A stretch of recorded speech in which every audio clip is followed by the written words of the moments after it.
అది ఒక కుగ్రామం. ఈ గ్రామం తప్ప ఉభయ తెలుగు రాష్ట్రాల్లో దాదాపు 60కి పైగా గురువులను, 200కు పైగా మఠకన్యలను శ్రీసభకందించిన గ్రామం మరొకటి లేదు అంటే అతిశయోక్తి కాదు. ఆ గ్రామమే గుంటూరు మేత్రాసన పరిధిలోని గుంటూరు జిల్లాకు చెందిన పాటిబండ అనే గ్రామం. ఈ గ్రామంలోని క్రైస్తవులు అధిక సంఖ్యలో ఉన్నవారంతా నేడు స్థానికులే. కాని దాదాపు 260 సంవత్సరాల క్రితం వీరంతా నెల్లూరు, ప్రకాశం జిల్లా నుంచి వలస వచ్చినవారు. అనేక కులాలవారు, అనేక మతాలవారు. ఈ గ్రామంలో ఉన్నవారంతా వసుధైక కుటుంబంలా కలసిమెలసి జీవించడం పాటిబండ గ్రామానికే దక్కుతుంది. భక్తి ప్రపత్తులకు నిలయమైన గ్రామం పాటిబండ. అందుకే ఈ గ్రామం 60కి పైగా గురువులను, 200 మందికి పైగా మఠకన్యలను శ్రీసభకందించింది. అందులో ఒకరు పీఠాధిపతిగా అభిషిక్తులై గుంటూరు మేత్రాసన బాధ్యతల్ని సమర్థవంతంగా నిర్వర్తించి నేడు కడప మేత్రాసన అపోస్తలిక పాలనాధికారిగా ఉన్న మన గ్రామ బిడ్డ, హలం పట్టి పొలం దున్నే స్వచ్ఛమైన రైతు కుటుంబంలో జన్మించిన వీరి జీవితం శ్రీసభ కృషీవలుడిగా పేరుగాంచి అంచెలంచెలుగా అత్యున్నత స్థానానికి ఎదిగిన, ఒదిగి ఉంటూ తన గురు జీవితాన్ని అత్యంత సమర్థవంతంగా నిర్వర్తిస్తున్నారు. వారెవరో కాదు, మహాఘనత వహించిన శ్రీ శ్రీ శ్రీ డాక్టర్ గాలి బాలిగారు.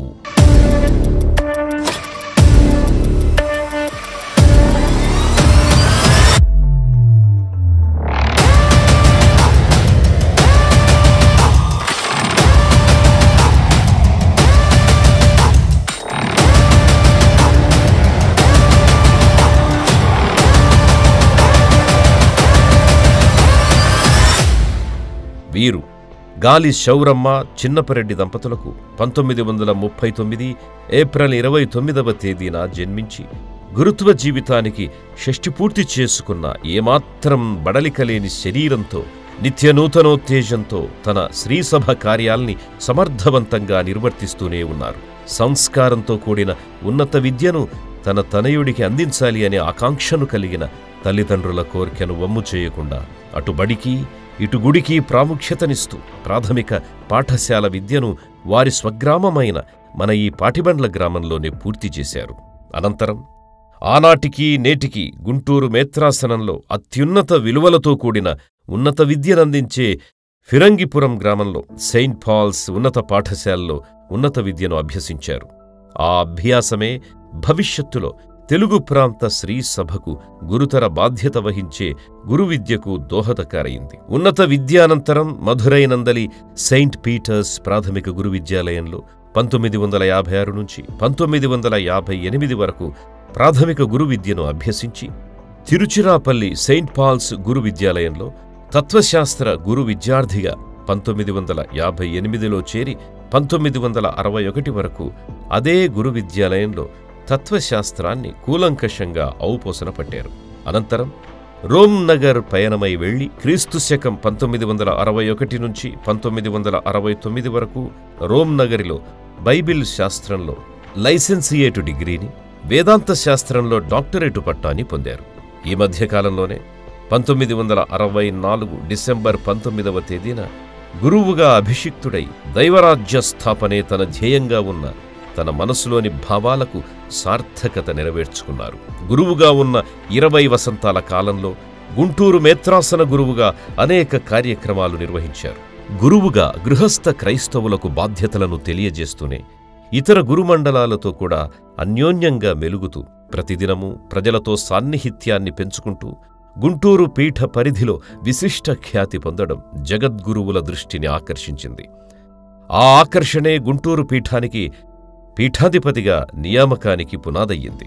1984 జూలై 2వ తేదీన విశ్వ శ్రీసభ అధికారి అయిన పోపు గారిచే పీఠాధిపతిగా నియమించబడి 1984 అక్టోబర్ 23న అగస్టినో అగ్రపీఠాధిపతుల దివ్య హస్తాలతో ఆశీర్వచనాలందుకొని అనేక మంది గురువులు పీఠాధిపతుల సమక్షంలో గుంటూరు మేత్రాసనాధికారిగా బాధ్యతలు స్వీకరించారు.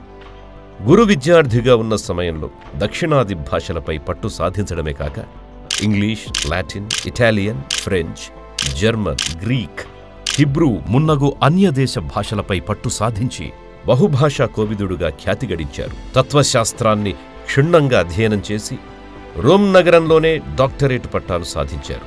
నాటి నుంచి ఇటలీ దేశంలోని జెనోవా అగ్రపీఠాధిపతిగా ఉన్న కార్డినల్ సిరి గారు పీఠాధిపతికి 5 లక్షణాలుండాలని తెలియజేస్తూ వాటిని నేటికీ అమలు పరచడం వీరి కార్యదీక్షకు నిదర్శనం. ఆ 5 లక్షణాలు ఓర్పు, ఓర్పు, ఓర్పు, ఓర్పు, ఓర్పు.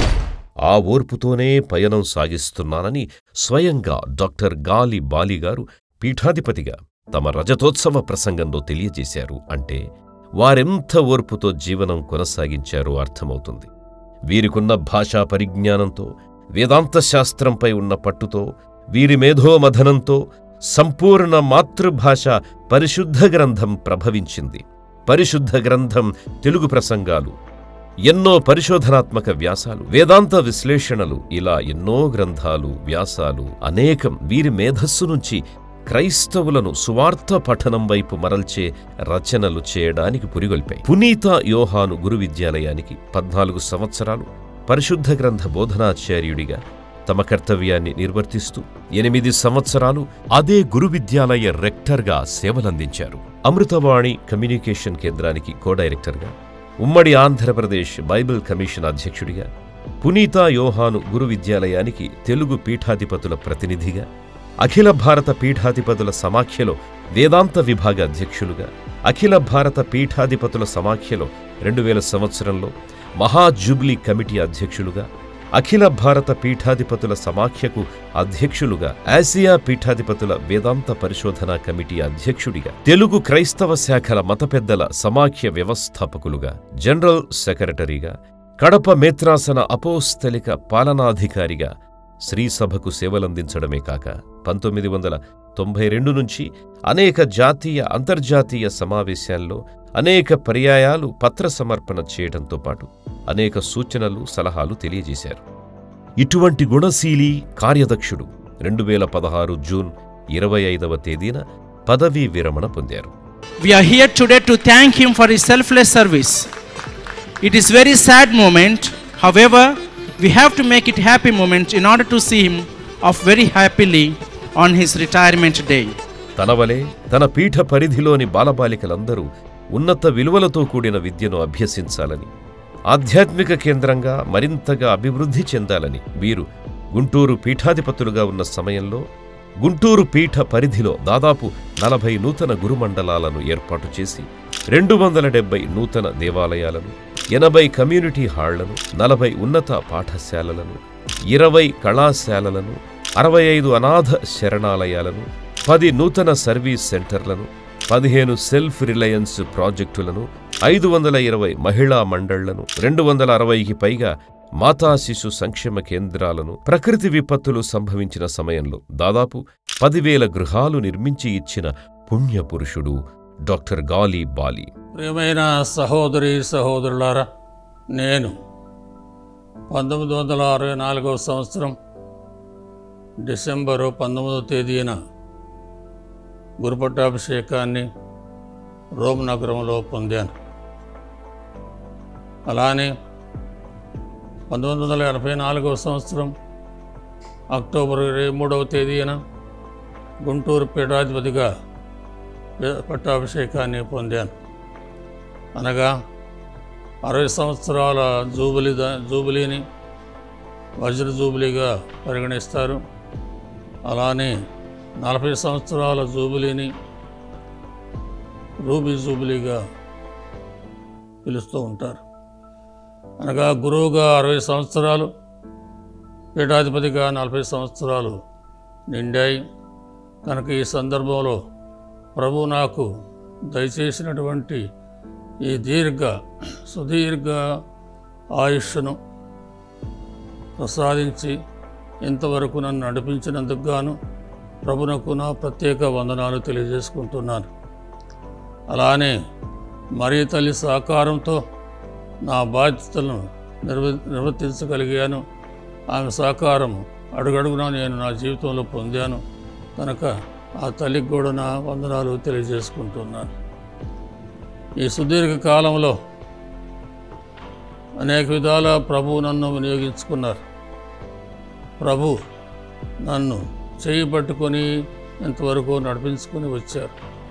ఒక ప్రక్క ప్రభు, మరో ప్రక్క మరియ తల్లి ఇద్దరూ నా చేతులు పట్టుకొని నడిపించారు. నా ద్వారా పలు రకాల సేవలు వారు కూడా చేశారు. ఉదాహరణగా ఆధ్యాత్మిక రంగంలో పలు రకాల సేవలు అందించాను. అలానే విద్యారంగంలో పలు సంస్థలు స్థాపించేటువంటి శక్తిని ప్రభు ప్రసాదించారు. అలానే పవిత్రాత్మ ప్రేరణతో, శక్తితో అనేక మందికి సాంఘిక సేవా కార్యక్రమాలు నిర్వహించాం. గృహ నివాసాలు కావచ్చు, మంచినీటి పథకాలు కావచ్చు, ఇంకా మహిళలకు సంబంధించినటువంటి కార్యక్రమాలు కావచ్చు, ఉపదేశాలు కావచ్చు, అనేక మంది యువతి యువకులకు కావచ్చు, పలు రకాల సేవలు అందించగలిగాను. అందుకు గాను ముఖ్యంగా నా ప్రభువునకు మరియు తల్లికి వందనాలు తెలియజేసుకుంటూ, ఈ సందర్భంలో నా జూబిలీని పాడిబండ్ల గ్రామస్తులు, గురువు, విచారణ గురువు, సహాయక గురువు పెద్దలు జూబిలీని జరపడానికి ముందుకు వచ్చారు. ఎన్నో కార్యక్రమాలు వారు సిద్ధం చేశారు. వారందరికీ కూడా నా ప్రత్యేక వందనాలు తెలియజేసుకుంటూ, పాడిబండ్ల గ్రామం పైన, క్రైస్తవుల పైన, ఇతరుల పైన, అందరిపైన ప్రభు దీవెనలు, మరి ముఖ్యంగా ముగ్గురు రాజుల దీవెనలు ప్రత్యేకంగా కలగాలని, కొత్త సంవత్సరంలో అందరూ సుఖశాంతులతో జీవించాలని కోరుతూ సెలవు తీసుకుంటున్నాను. వీరి కార్యదక్షతను గమనించిన పోపుగారు వీరి పదవీ విరమణానంతరం మరలా కడప మేత్రాసన బాధ్యతలను అప్పగించి 2018 డిసెంబర్ 10న కడప అపోస్తలిక్ అడ్మినిస్ట్రేటర్గా నియమించారు. ఈ మేత్రాసన పరిధిలో కడప, చిత్తూరు, అన్నమయ్య, తిరుపతి జిల్లాలున్నవి. వీరు ఈ 4 జిల్లాల్లోని ప్రతి గురు మండలాన్ని అనేక పర్యాయాలు సందర్శించడమే కాక అనేక ప్రాంతాల్లో ఆధ్యాత్మిక కార్యక్రమాలను నిర్వహిస్తున్నారు. కడప పీఠ పరిధిలో ఆయా ప్రాంతాలకు అనుగుణంగా కొన్ని గ్రామాల్లో చిన్న చిన్న దేవాలయాలను, క్రైస్తవులు అధిక సంఖ్యలో ఉన్న గ్రామాల్లో వారి సంఖ్యకు అనుగుణంగా పెద్ద పెద్ద దేవాలయాలను నిర్మించారు. ఏ ప్రాంతాల్లో ఏ కార్యక్రమాలు నిర్వహించాలో గ్రామీణుల ద్వారా తెలుసుకుని వారికి సాంఘిక సంక్షేమ కార్యక్రమాలను, పేదలకు సంబంధించిన వృత్తి విద్యా కార్యక్రమాలను, విద్యా సంబంధిత కార్యక్రమాలను నిర్వహిస్తూ వాటి అభివృద్ధికి వివిధ రకాలుగా ఆర్థిక సహాయం అందిస్తూ కడప మేత్రాసనాన్ని ప్రగతి పథంలో పయనింపచేస్తున్నారు. సినడ్కి సంబంధించిన వివిధ విషయాలను తెలియజేయడానికి గురువులకు, మఠకన్యలకు, గృహస్థ క్రైస్తవ విశ్వాసులకు సదస్సులు నిర్వహిస్తున్నారు. గతంలో అన్యాక్రాంతమైన క్రైస్తవ సంస్థలకు చెందిన భూములను మరలా ఆయా క్రైస్తవ సంస్థలకి అప్పగించే విధంగా కట్టుదిట్టమైన చర్యలు తీసుకున్నారు. ఉపాధ్యాయులుగా అర్హత ఉన్న అనేక మందికి ప్రభుత్వోద్యోగాలు వచ్చేలా తగిన కృషి చేశారు. ఇలా కడప అపోస్తలిక అడ్మినిస్ట్రేటర్గా గత 6 సంవత్సరాలుగా మేత్రాసనాన్ని అన్ని రంగాల్లో అభివృద్ధి చేసి 7వ సంవత్సరంలో కూడా తమ బాధ్యతను సమర్థవంతంగా నిర్వర్తిస్తున్నారు. 20 వసంతాలు గురువుగా, 32 సంవత్సరాలు పీఠాధిపతిగా, 7 సంవత్సరాలుగా కడప మేత్రాసన అపోస్తలిక అడ్మినిస్ట్రేటర్గా మొత్తం 60 వసంతాల గురు జీవితంలో అటు పాత తరానికి, ఇటు కొత్త తరానికి వారధిగా ఉన్న శ్రీ శ్రీ శ్రీ బిషప్ గాలి బాలిగారు నిండు నూరేళ్ల జీవితం ఆయురారోగ్యాలతో, చిరునగవులతో జీవించాలని, అందుకు ఆ కరుణామయుడు చల్లని దీవెనలను కురిపించాలని అందరం కలిసి ప్రార్థిద్దాం.